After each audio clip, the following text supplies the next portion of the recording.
ever gotten that phone call? Unexpected news, or maybe it was something you were expecting, but you didn't think it would happen so soon. Then you realize you have to make a tough decision. As you're processing it, you then realize, how am I going to do it? Last episode, we talked a bit about my history of being a local TV news reporter, meteorologist, anchor. A little recap on that. I have been in the business for 20 years. I started in Allentown, Pennsylvania, and then landed here in New York City, was at WABC, Channel 7 Eyewitness News until Tuesday, April 1st. Yes, April Fool's Day was not a joke. And that is the day I signed off. This was not a decision that I took lightly. I had been mulling it over and processing it for months. I started at ABC in December 2023, and I truly did think that this was going to be the station I ended at. Was the station I retired from. This was the station. I was in alignment with how they do news. The people there are phenomenal legacy people. They're just absolutely incredible. There was a shift that happened. That shift actually happened in the summer of 2024. I was one of 4 freelancers at the time, and 2 of the 4 got hired. I was not one of them.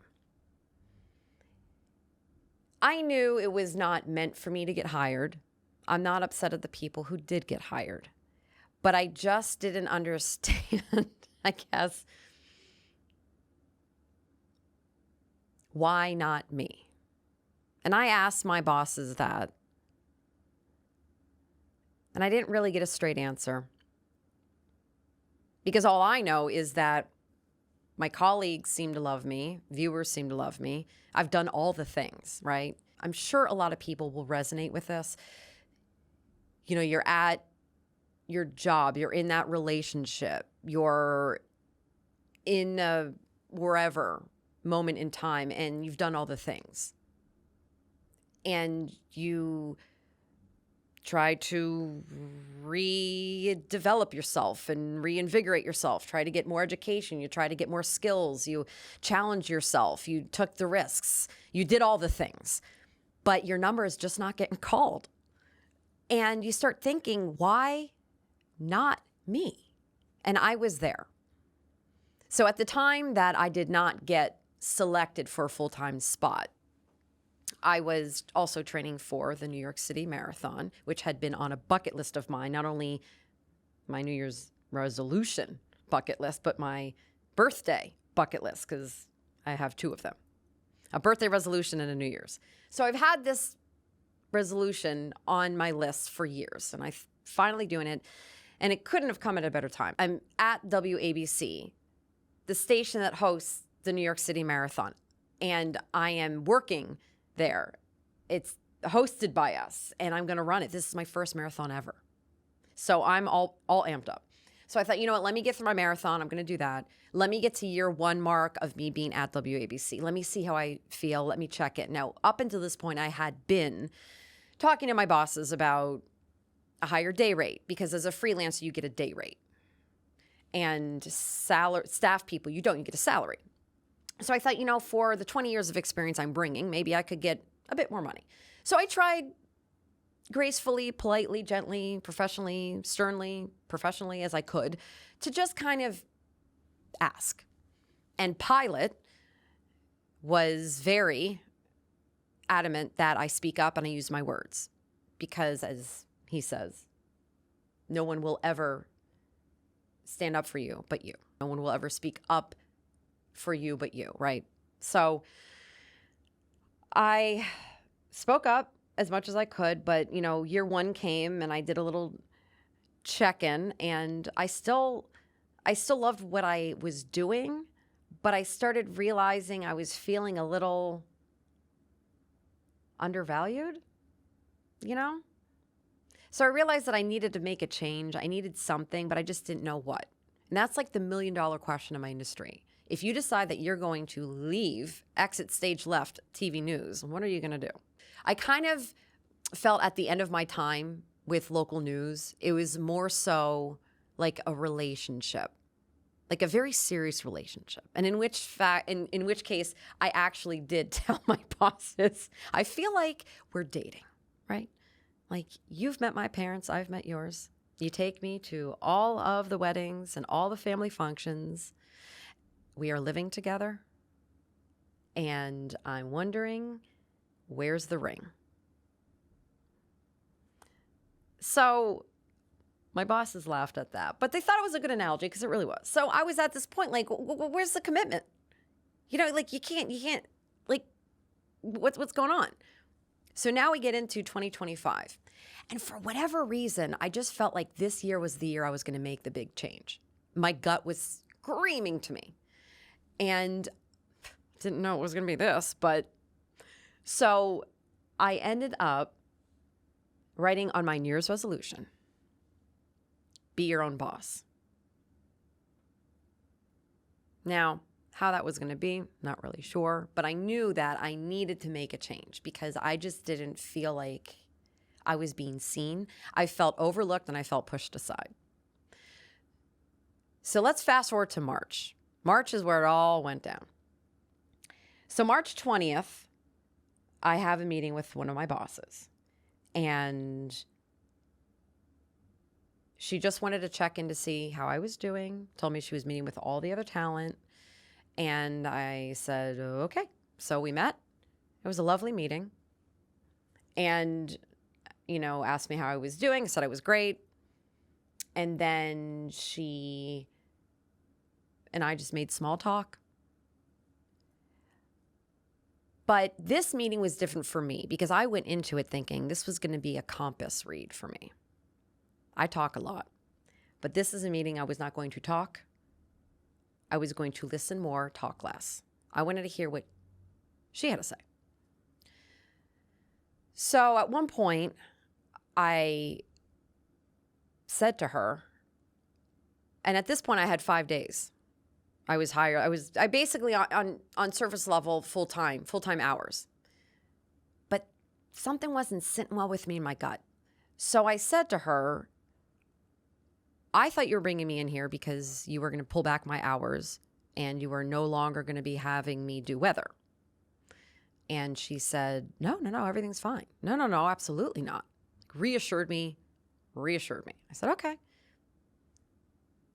I still didn't believe it, but okay. And then at one point I said, well, how am I doing? She kind of gave me an excuse of, well, I'm really busy. I don't really watch. And I thought that was weird. And then I said, well, where do you see me in a year here? And she said, well, I don't even know where I see us in 3 months. All local news is going through a transition. And it's really sad. It's sad for those of us who believe in it, which I'm one of them. The money's not there anymore. There's so many other ways to consume news, and everybody's feeling it from the top down. I have colleagues in other markets that are feeling this. I mean, this isn't just a New York City thing, a WABC thing. This is an everywhere local news thing. So I heard her and I said, oh, I understand that. And then, we kind of started wrapping up the conversation, and she said, so, things are tough. And if we did have to make adjustments to your schedule, how do you want me to tell you? I'm like, how do you want me to tell you? Okay. So I thought, all right, well, I might as well tell her the truth. And I was like, well, don't tell me the day before. Don't tell me the day of. Give me like a 2-week notice. Like, let me know, because I have to recalculate my route. And I kept on telling her, if this is actually going to happen, just tell me now. No. Okay. I get done with the conversation with my boss in her office, and I leave. And I bump into a colleague, and my colleague asked me, well, how did the meeting go? And I said, lackluster. I feel like I have no future here. I wanted a compass read, right? So then the weekend happens, and Monday, I go to bed at night, and I had one of those days. And I remember praying to God, and I said, God, please give me a sign. Just give me a sign. I don't know if I can do this anymore. Because here I am thinking I'm spinning all my wheels. I'm doing everything I possibly can.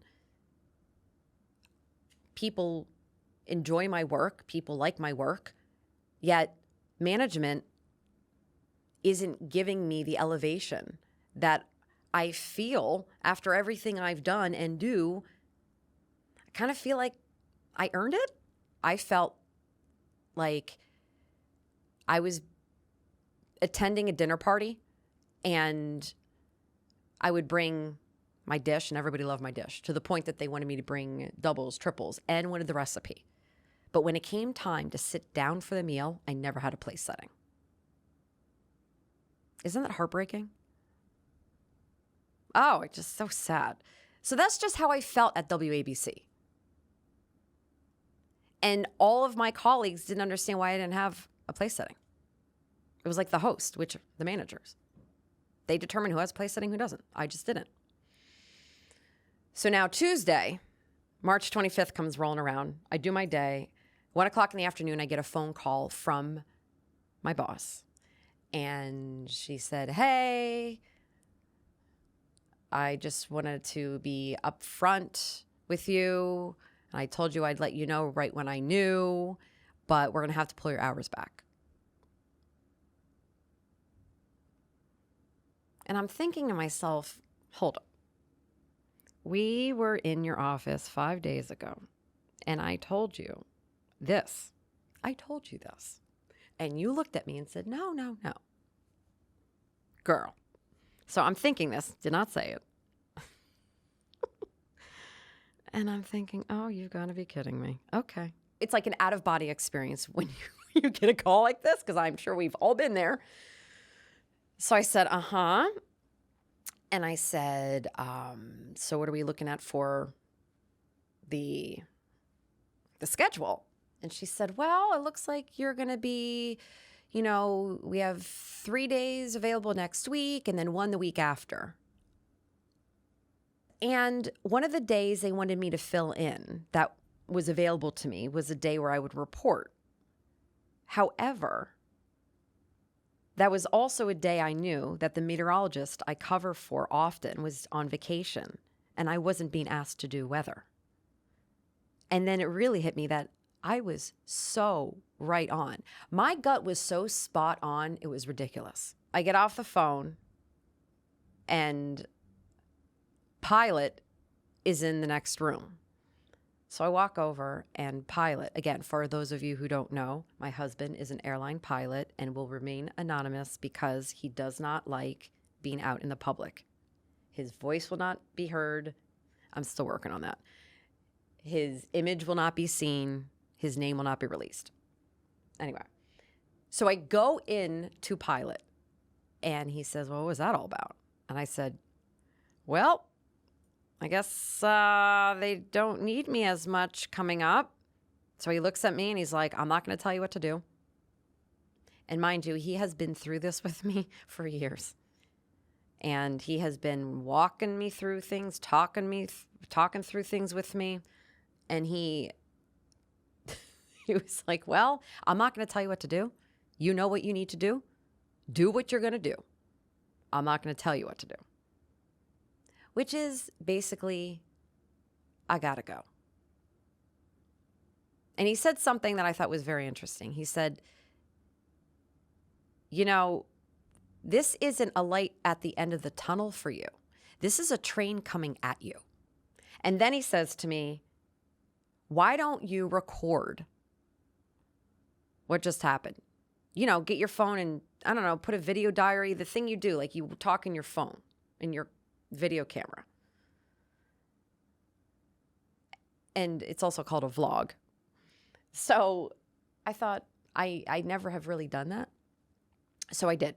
So what you're going to hear, and I saved many of them. So what you're about to hear is my first ever vlog after receiving the call. Take a listen. Well, hello there.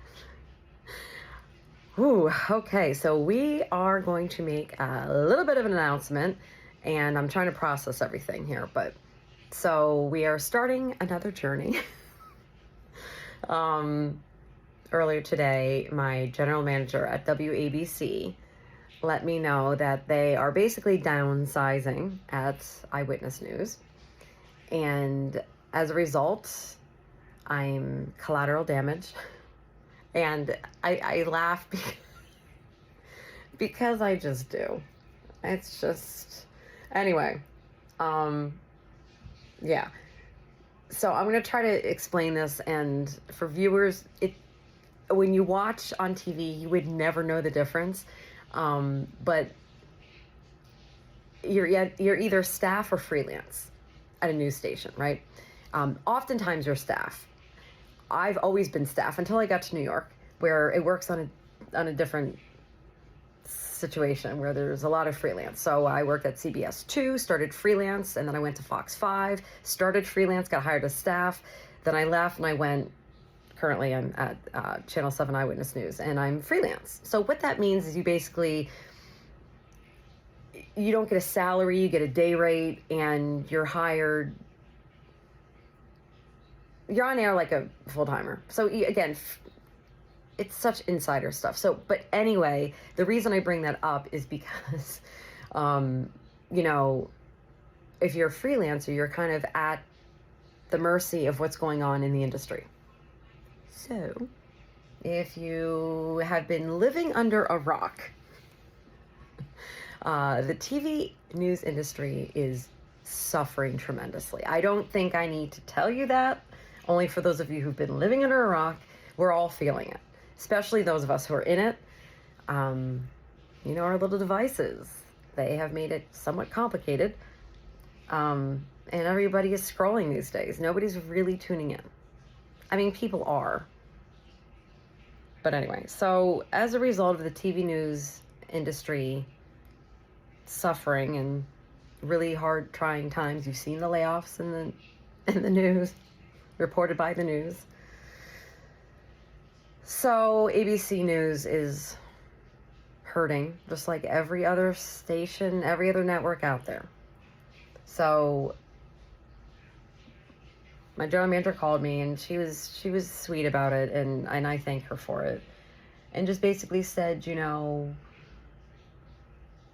I wanted to give you a heads up.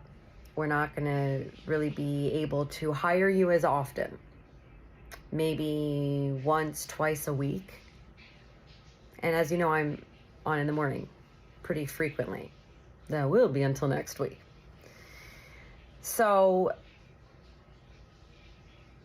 I had met with her actually last week, and I had a feeling this was coming just because of the way things have been going. And, I asked her, like, what's my future at WABC? And she couldn't give me an answer.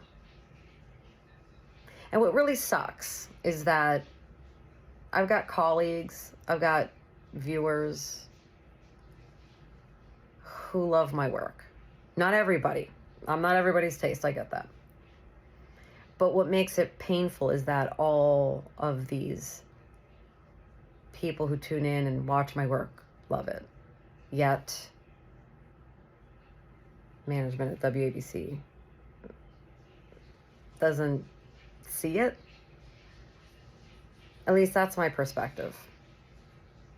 And we can be here all day talking about this, but I wanted to talk about it today because Pilot actually mentioned that I start logging. And he's been awesome. And he's been checking on me every 20 minutes. He's in the shower now, so that's why I can talk to you, so I can have a moment. And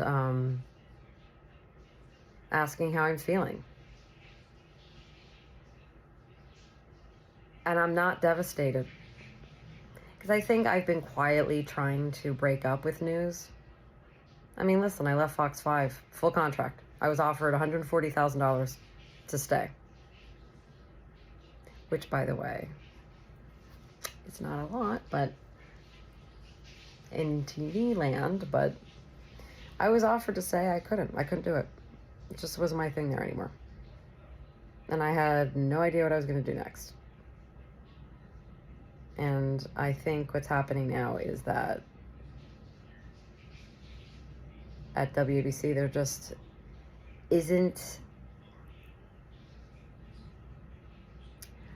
I'm not being made to feel like there's a space at the table for me. And it's been for a while. All the viewers and my fans have really kept me there. I think also kept me in TV for a while. But now the big question is, what are you going to do, right? So when my general manager called me this afternoon and explained, like, we're not going to be able to provide you as many days as we've been giving you, which I've been averaging about 5 days a week, and it might go down to like 1 or 2 a week. Listen, I got bills to pay. Like, this is a dual income household, and I have bills to pay, and that's not going to cut it, right? So now it's like adult speak, and we have to think, like, what are we going to do? And I don't think I can't stay there. So I am processing this, but my last day is going to be April 1st. They don't know it yet, though. No one knows it. Only Pilot and I. I just feel like first of the month of April is such a powerful point, a transition, a new chapter, a new, beginning. So, and I just have this fire in my belly that I should be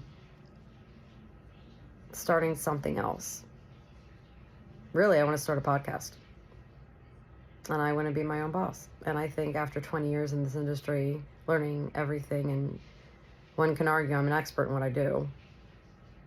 Put the time in. I did all the things. So, yeah, it's a weird feeling. It's like breaking up with that long-term boyfriend who promised you a ring and then maybe gave it to you, and then you're like, this isn't working. You give it back. Yeah, it's like being in a long-term relationship and you're realizing it's just not working. And news is changing. It's so changing. So many of my friends got out of the industry. I just never thought it was going to be like this at this stage of my career. I don't know. So, am I bummed? I think I'm more bummed because I really believed in news. I believed in what it stood for. I believed in the need for it. And there still is a need, but I don't know. So I'm kind of all over the place, like an 8-minute video right now. This will be edited down. So yeah. So I think it's like one of those moments where you knew it wasn't working. It didn't feel right. You didn't feel like you totally belonged. There wasn't a space being made for you at the table. There was no table setting laid out for you. But you stayed because you thought maybe, like, they're going to put a table setting out for me, like, maybe. And they just, like, never did.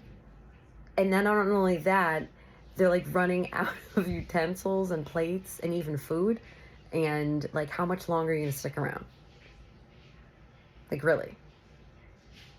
So I get a heads up, and then kind of like what Mel Robbins says, like, let them, not want you, let them choose to whittle your hours down.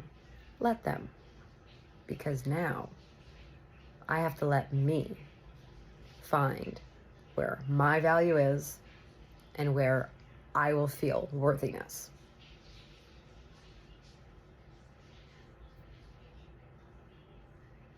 And I just can't stop smiling about the fact that I will be able to actually enjoy my summer and not go to bed at 6 p.m.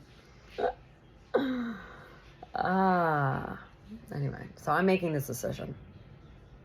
Pilot is supporting me with whatever I do. But You know, he poses a good question. How much longer are you going to be second string and not a starter? And that's what I've been. Doesn't look like that from the outside. Oh, TV is a smoke and mirrors, baby. Smoke and mirrors. Am I thriving there? Sure. But no. No. The spot at the table does not exist for Raegan Medgie at WABC. And no, I'm not going to cry after I get off of here, and I'm not going to cry at all. I've been through this before where news is not kind. But you just have to be able to know your worth and your value. And I do. And I need to move on from a place that doesn't recognize that. Nope. So, yeah, Pilot suggests I start blogging about this and make this into a thing. And I think I'm going to make it into a thing, but I'm just processing. And you're now at 11 minutes, and I'm going to stop. But, I'm sure I'm going to feel weird tomorrow morning. And then I got to tell Steve. Oh, my God. I feel so bad. He's going to be the first person I tell. And then I've got other coworkers I have to tell. Oh, man.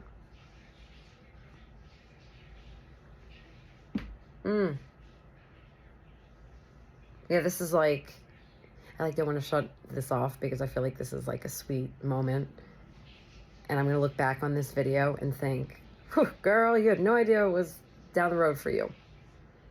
And in my gut, because I'm all about follow your gut, my gut is saying, you got to get out of there. My gut is saying, do not let them call you when they need you. It's like that guy who calls when he needs something, like for a hookup. Don't be that. Don't be that girl. Don't be that girl. All right, Pilot is done with the shower. I'm going to wrap this up, but we got this. We freaking got this. You just listened to my first vlog of a moment in time captured after receiving the call from my boss. A call I wasn't expecting fully, but I had a feeling was coming. And it's hard to listen to even now because I remember feeling all the feels at that moment. And we've all been there. And I knew I needed to make that tough decision to leave. And I did mention a guy named Steve. Steve is my cameraman. Steve was the second person who knew I was going to sign off. On the next episode, we're going to talk about the way in which I signed off and all of the mental clutter that went through leading up to actually signing off, because that is a very big deal. And you go back and forth like a ping pong game. Should I do it? I could stay. Maybe I don't. I don't know. So that will be in the next episode. But before I go, we are going to grab the book, You Are a Badass Every Day by Jen Sincero. And I will leave you with this. When you succumb to fear, you are under the illusion that you can predict the future. Bye, friends. See you next time.